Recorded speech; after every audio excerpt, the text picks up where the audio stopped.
कि पुरुषार्थ के बिना कोई आगे नहीं बढ़ सकता। सफलता का राज ही है पुरुषार्थ। अगर आप पुरुषार्थ नहीं करेंगे, सफलता की उच्च सिंहासन पर आप कभी नहीं बैठ सकते। जन्म कुंडली में यह राज लेकर के आता है सूर्य।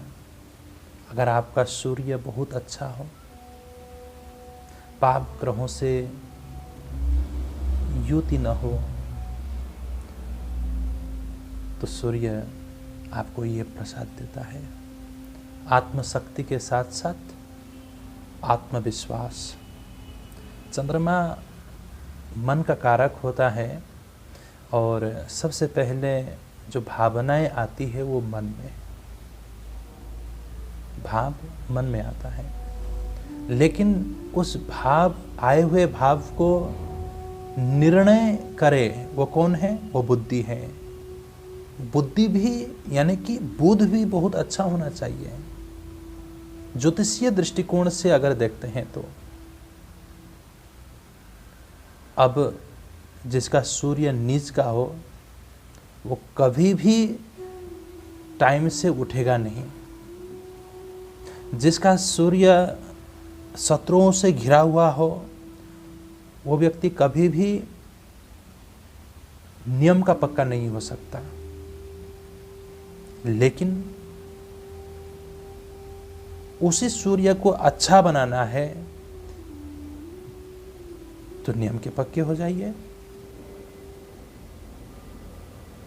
अपना रूटीन फॉलो करना शुरू कर दीजिए, सूर्य आपका अपने आप ठीक हो जाएगा।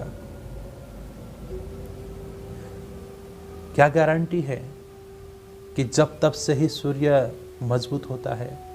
देखिए, जब तो करना चाहिए, आदित्य हृदय स्तोत्र का पाठ आपको नियमित रूप से करना चाहिए, लेकिन करने के साथ साथ एक नियम ही तो है। किसी का सूर्य खराब हो जाता है तो हमारे ऋषि मुनियों ने बताया है कि प्रातःकाल उठ करके स्नान आदि करने के पश्चात सूर्य भगवान को अर्घ्य प्रदान करिए। और अर्घ्य कब प्रदान किया जाता है? 10 बजे नहीं, जब आकाश में लालिमा हो उस समय सूर्य नारायण को अर्घ्य देना चाहिए। और अर्घ्य देने का मंत्र क्या है? आप जनेऊधारी हैं, आपने जनेऊ पहना है तो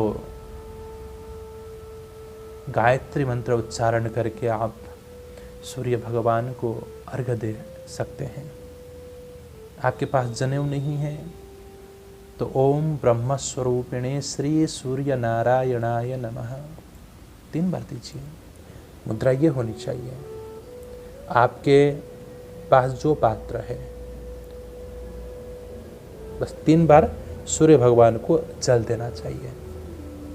अगर लेट हो जाए तो प्रायश्चित का विधान भी है। एक बार प्रायश्चित स्वरूप भी अर्घ्य प्रदान करना चाहिए। अब रोज लेट हो जाए तो क्या प्रायश्चित करना है? आप होते ही हैं रोज लेट, तो प्रायश्चित न करें, 3 बार भगवान सूर्य को अर्घ्य दें। अब कईयों का प्रश्न होता है, आपका भी वही प्रश्न हो सकता है, दे तो कहाँ दें? ऐसी जगह सूर्य भगवान को अर्घ्य दें जहां पर पैर न लगे। तुलसी के पौधे में दे दें, या कोई पौधा होगा, गमला होगा, उसमें दे दें, या फिर वो भी सुलभ नहीं है तो कोई टब रख लीजिए, उस टब में सूर्य भगवान को अर्घ्य दे दीजिए। फिर उसका पानी किसी गमले में, किसी वृक्ष के जड़ में डाल दीजिए। ये भी नहीं कर सकते तो वो दिया हुआ जो जल है उसको कहीं फेंकना नहीं चाहिए। हाँ, अगर आप फेंकेंगे तो उसको सूंघ लीजिए, क्योंकि भगवान का निर्माल्य होता है ना, उसको फेंकेंगे, किसी का पैर लग जाए तो अपराध बनेगा। सेवा का अपराध ये भी बहुत भयंकर होता है, इसलिए उसको सूंघ लीजिए। सूंघ करके वो आपका निर्माल्य हो गया, बेसिन में डाल कर जा करके बहा दीजिए, फेंक दीजिए उसको, कोई दिक्कत नहीं। लेकिन सूर्य भगवान को नियमित रूप से अर्घ्य दें और एक ही समय अर्घ्य देने का प्रयास करें।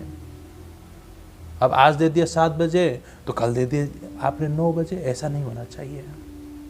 एक ही समय प्रातःकाल उठ करके शौच आदि क्रिया से निवृत्त होकर भगवान सूर्य वो आस्था के प्रतीक हैं, सूर्य हमारे पिता हैं।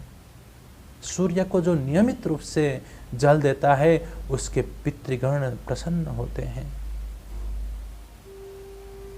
और पितरों की प्रसन्नता से हम यहाँ फूलते हैं, हम यहाँ फलते हैं, हमें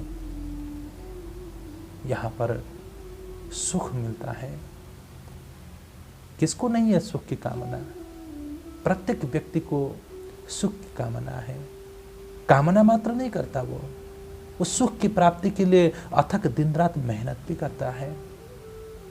लेकिन पुरुषार्थहीन मेहनत हो, आस्थाहीन मेहनत हो, मेहनत तो खूब कर रहे हैं, विश्वास ही नहीं है किसी के प्रति, भगवान के प्रति भी। भगवान भी होते हैं क्या? कितना भी कहो कि भगवान से संबंध है, जीवात्मा का नो संबंध परमात्मा के साथ है, लेकिन जीवात्मा मानने के लिए तैयार नहीं है। डांट फटकार करके भेज दो मंदिर तो जा करके कहेगा त्वमेव माता च पिता त्वमेव बंधुश्च सखा त्वमेव, और वहां पर प्रामाणिकता स्थापित कर रहा है। हाँ, आप हमारे माता हैं, पिता हैं, संबंध की बात तो करता है, लेकिन इधर मानता नहीं है। लेकिन परमात्मा तो मानते हैं।